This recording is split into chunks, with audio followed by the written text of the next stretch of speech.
Namaste, one and all. Today we will see the details of curriculum experiences. So, in the last session, we have discussed curriculum contents.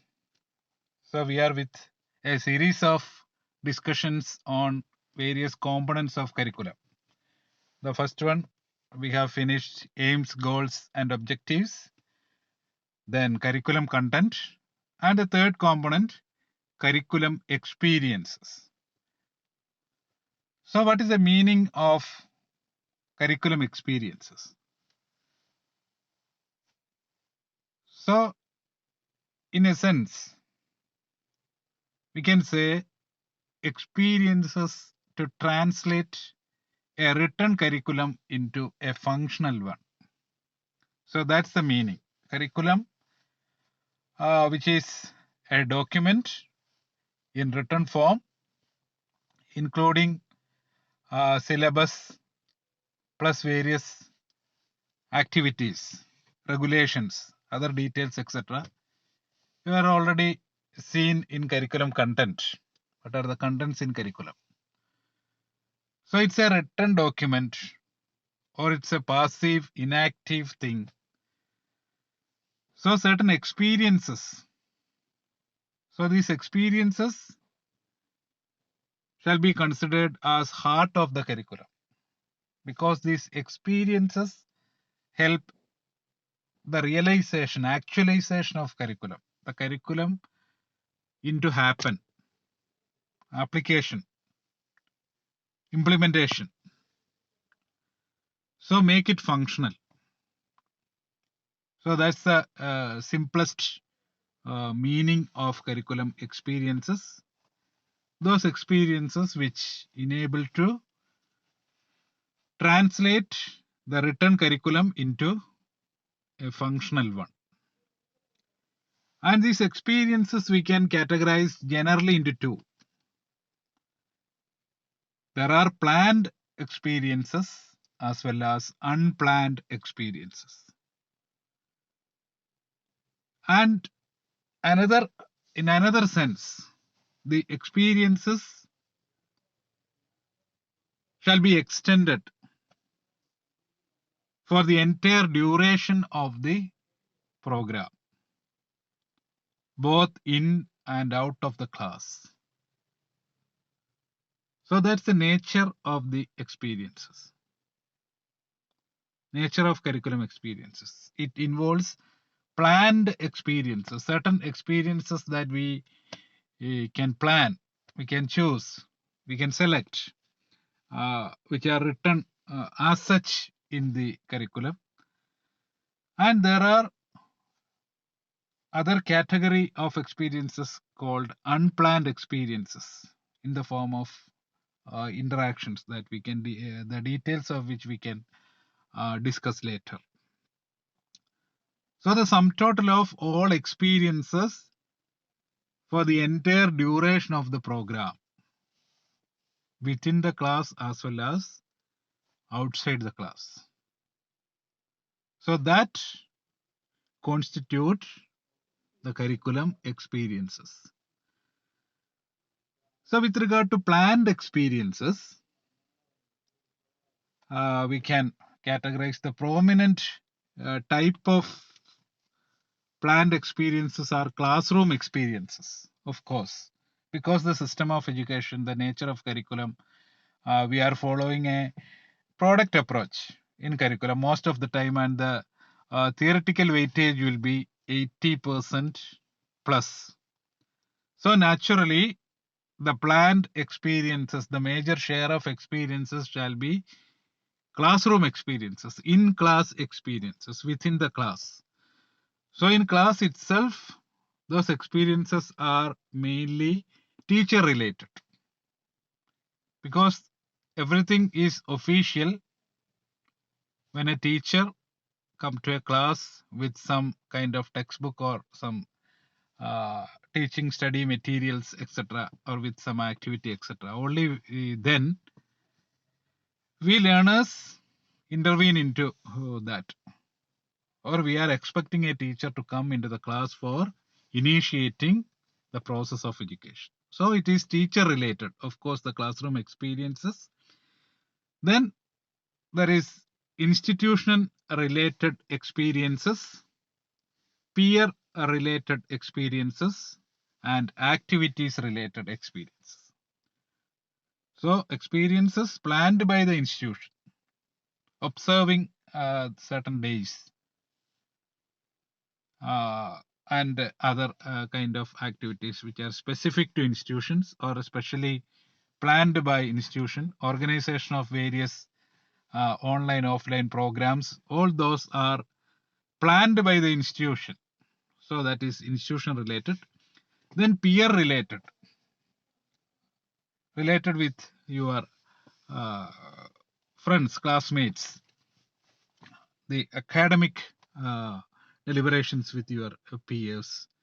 Then there shall be various activities apart from teacher lecture and all. There shall be some other activities, academic activities. So all those things are related to classroom experiences which come under the category of planned experiences.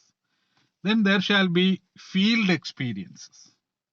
That also field visit, field trip, internship, all those things are also are planned experiences. That again is a significant part and usually not a major share as we consider or explain about the classroom experiences. Uh, in any way, there shall be some weightage for the field experience. And of course, the home experiences for the duration of a particular program, especially with the home assignments or homeworks as an extension of the academic work in the class. So regarding the teacher related, when we talk about the classroom experiences, it mainly or heavily depend on teaching strategies. There shall be a variety of methods, combination of or blend of methods that usually teachers follow. So the teaching strategies, which include the methods, which method we should select? That's the first and foremost question. What are the criteria for selecting appropriate methods and strategies? So while selecting methods, the following criteria shall be considered. A teaching method or a set of methods are means to an end. That's the first criterion, because a specific method or a strategy or a set of methods meant to achieve certain objectives or certain behavioral outcomes, learning outcomes. That's meant by means to an end. Then the second criterion is that no single method is the best. There are so many methods, but depending on a single method is not advisable, because each method has its own merits and demerits. So a blend of methods with respect to the nature of content, nature of learners, uh, the nature of interaction, experience, etc., the method shall be different. So try to select different methods or variety of methods, a proper blend of methods. Then the methods or strategies selected shall stimulate all the three domains, cognitive, affective, and psychomotor domains, along with social and spiritual domains of the learner. So it mentions about 5 domains. The domains of knowledge such as cognitive, affective, and psychomotor, plus the social and spiritual domains of the learner. Then while selecting method, the learning style of the learners shall be taken into consideration. There are different types of learning styles. So each learner who is able to learn according to his or her preferable learning style, then only they can attain the best learning outcome, the desirable behavioral change. So learning style is a criterion, and the method should lead to develop outcomes in 3 domains. So the ultimate end is set of outcomes, learning outcomes in cognitive, affective, and psychomotor domains. So the methods shall be capable of leading the learners into appropriate learning outcomes in all the 3 domains, not only in a single domain, but in cognitive, affective, as well as psychomotor domains. Then flexibility in choice of method shall be there. We are already mentioned about different learning styles. So naturally, a teacher has to adopt different methods for same group of uh, learners, because a learners in a group, of course, will be of mixed ability, mixed preferences. So these all aspects shall be considered as criteria for selecting appropriate methods and strategies for teaching within a curriculum. So the most important aspect is any method or any strategy you can choose, but it will definitely lead the learners to the appropriate learning outcomes according to the 3 domains: cognitive, affective, and psychomotor. Then the learning experiences, the teaching experiences, as well as the learning experiences, that also become a prominent part in planned experiences. By attending various classes or subject to various methods or strategies, such as talks, lectures, instruction, discussion, experiments, field visit, then interactive classes, live classes, online programs, attending some test. All these, there are a variety of items are there in the planned element. How a learner interact with these things, engaged in these activities, that is the learning experience. How a lecture became a learning experience, how a talk became a learning experience, how the instructions, how far the learners attentive to this, how far a learner is involved in a discussion. So that contribute to the learning experiences. So the experiences shall be so powerful so that the learner is naturally invited to attend into it. A lecture, if it is very systematically planned, properly tailored, sequenced, then the learners, listeners can easily follow it, engaged in it. They can make some note out of it when it is specific, systematic, with appropriate examples, etc.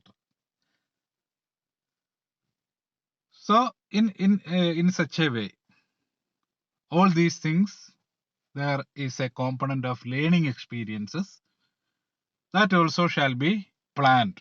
How these shall be made better in such a way to develop it as a better learning experience. A field visit, if properly planned and executed, then it will have a very rich learning experience for learners. Then interactive videos, test, quizzes, assignments, many things are there. Now we can actually enable our learners to engage in those, intervene into that, provide their attention properly. Then the second category, unplanned experiences. We cannot plan what happened. So the interactions with peers, classmates, then teachers, other teachers, administrators, etc. So there can be interaction with different kinds of people, different levels of people, so that we cannot plan casual interactions, casual talks, casual discussions, hearing something, some two other your friends are talking about some, and you may not participate in that, but you can hear. You may act as a passive listener also. So all those things are unplanned experiences, incidental experiences, getting by chance.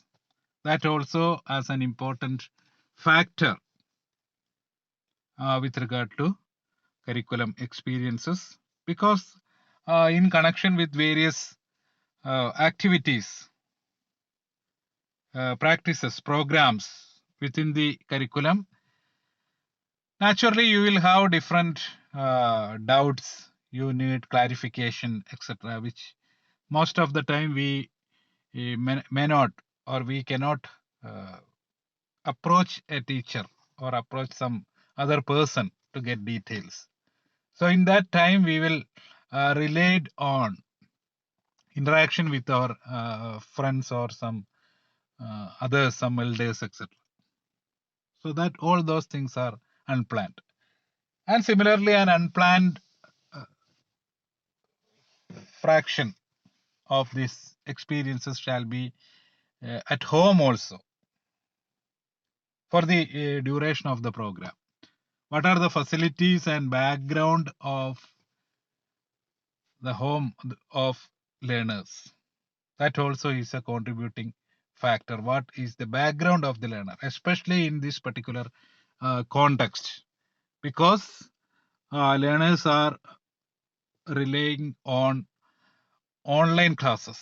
So what are the facilities available for them? What is the background of their home? What about their parents, their educational status, the number of children who are studying in different classes in a home? All those things are contributing factor, influencing factor. All those things we are less considered while planning for a curriculum. So there is such kind of elements also is there as unplanned experiences. So how well these experiences contribute to the curriculum, that will depend on how rich the curriculum experiences shall be. So that's a brief presentation on different kinds of curriculum experiences, both planned and unplanned.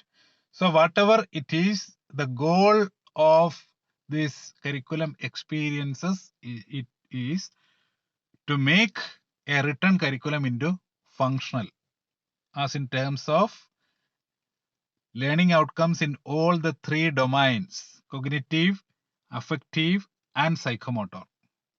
And moreover, it stimulates the learners socially as well as spiritually. So that's the end of this presentation. Thanks for watching. Thank you all.